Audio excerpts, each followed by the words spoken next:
Olá pessoal, tudo bem com vocês? Professor Valber por aqui, mais uma semana, né? Mais um encontro para a nossa sequência didática que iniciamos nesta segunda-feira, tá? Dia 12 de abril, isso, dia 12 de abril, beleza? Nessa semana, pessoal, a gente começa a tratar sobre as orações coordenadas, tá? As orações coordenadas. Não sem antes nós falarmos do que é o período composto. Assunto esse em que as orações coordenadas e as orações subordinadas estão presentes. Então a gente vai fazer uma breve introdução falando do que é a diferença de coordenação para subordinação. A bem da verdade, nós já vimos isso já na aula passada, né? Na aula anterior, nas aulas anteriores em que nós tratamos sobre as conjunções, nós já estabelecemos para vocês essa diferença entre o que é coordenação e subordinação. Até porque as conjunções, elas se dividem em conjunções coordenadas e conjunções subordinadas também, beleza? Mas, como nós entramos numa sequência didática nova, nós olhamos para as orações com um aspecto sintático agora, tá? Lá atrás, quando nós falamos das conjunções, nós estávamos falando de morfologia. Aqui, nós vamos ver basicamente a mesma coisa que as duas últimas semanas, só que com uma roupagem mais sintática. Então, sem demoras, sem demora, né? Vamos a ela. O que é o período composto, tá, pessoal? O período composto é formado por mais de uma oração e pode ser classificado em período composto por coordenação, período composto por subordinação. Há ainda um terceiro tipo, que é o período composto chamado de misto. O que é um período composto misto? É estranho, né? É misto. O carioca fala misto, com X, beleza? O período composto misto é aquele em que há presente dentro do período tanto a coordenação quanto a subordinação ao mesmo tempo. Misto vem de mistura. Quando há uma mistura de coordenação e de subordinação, é o que a gente vai chamar de período misto. Daqui a pouco eu te dou um exemplo dele, tá? No período composto por coordenação, que é o que nós iremos estudar ao longo dessa semana, a oração não exerce função sintática com relação às outras orações, ou seja, ela é independente ou absoluta. Independente porque, sim, a oração que está ali dentro daquele, ou as orações, vão partir de um princípio de que nós estamos falando de duas orações dentro do mesmo período, beleza? Essas duas orações dentro do mesmo período, elas não desempenham funções sintáticas uma para a outra. Elas só estabelecem uma relação, que pode ser de adição, de adversidade, né, de contrariedade, de alternância, de explicação ou de conclusão. Uma oração não funciona sintaticamente para outra, diferente do que acontece no período composto por subordinação, que é o período em que uma oração desempenha a função sintática para outra. Por isso que na subordinação nós iremos chamar de orações dependentes, tá? Umas das outras. Então observe esse período aqui, ó. Ele é inteligente e estuda muito. Isso é um período composto, por quê? Porque eu olho para este período e percebo que há duas orações. Tem o verbo ser e o verbo estudar. Nós precisamos também recordar que quando a gente fala de período composto, nós estamos falando de duas orações, pelo menos dentro do mesmo período.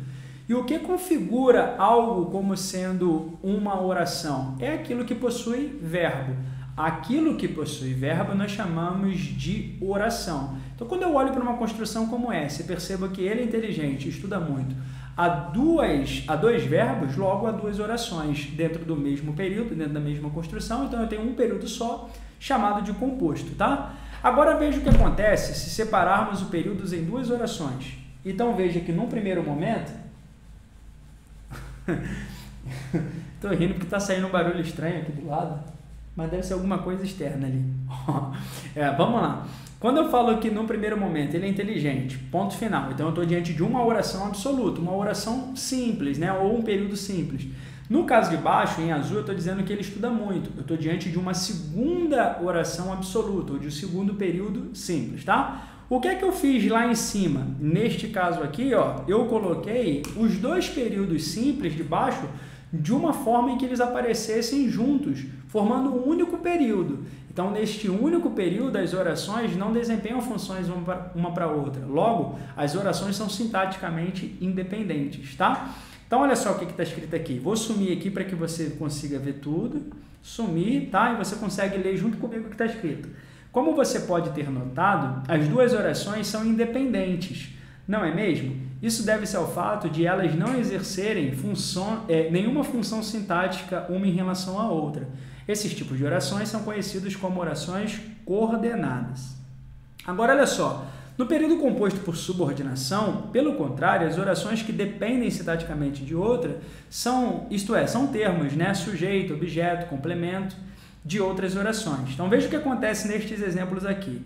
Silvia esperou que o marido voltasse. Silvia esperou que o marido voltasse. Repare que aqui, ó, eu tenho duas orações. Eu tenho o verbo esperar e tenho o verbo voltar. Dentro dessas duas orações, no mesmo período, esta oração aqui que eu estou circulando, ela funciona a fim de completar o sentido da primeira. Então, quando eu falo que Silvia esperou, você me perguntaria assim, esperou o quê? Esperar é um verbo transitivo direto e esta segunda oração, essa que eu estou sublinhando, ou melhor, circulando agora, ela funciona como complemento do verbo esperar. Então, ela está aqui a fim de completar o sentido do verbo esperar. É por isso que nós iremos chamar essa oração de número 2 e essa oração de número 1, a número 2 depende sintaticamente da número 1. Por quê? Porque deve sua existência a número 1, porque ela está ali para completar o sentido da número 1.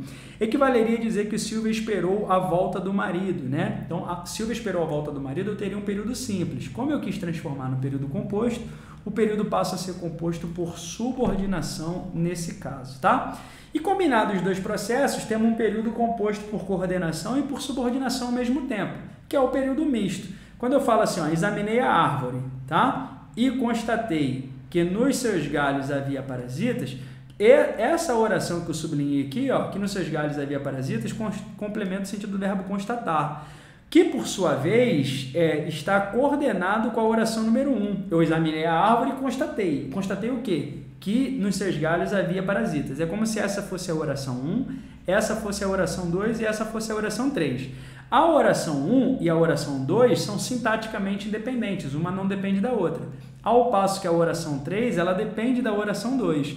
Então, a oração 3 é subordinada da 2 e a 2 é coordenada da 1. É como se fosse assim. Logo, isso é o que a gente chama de período misto, tá? Isso é o que nós vamos chamar de período misto.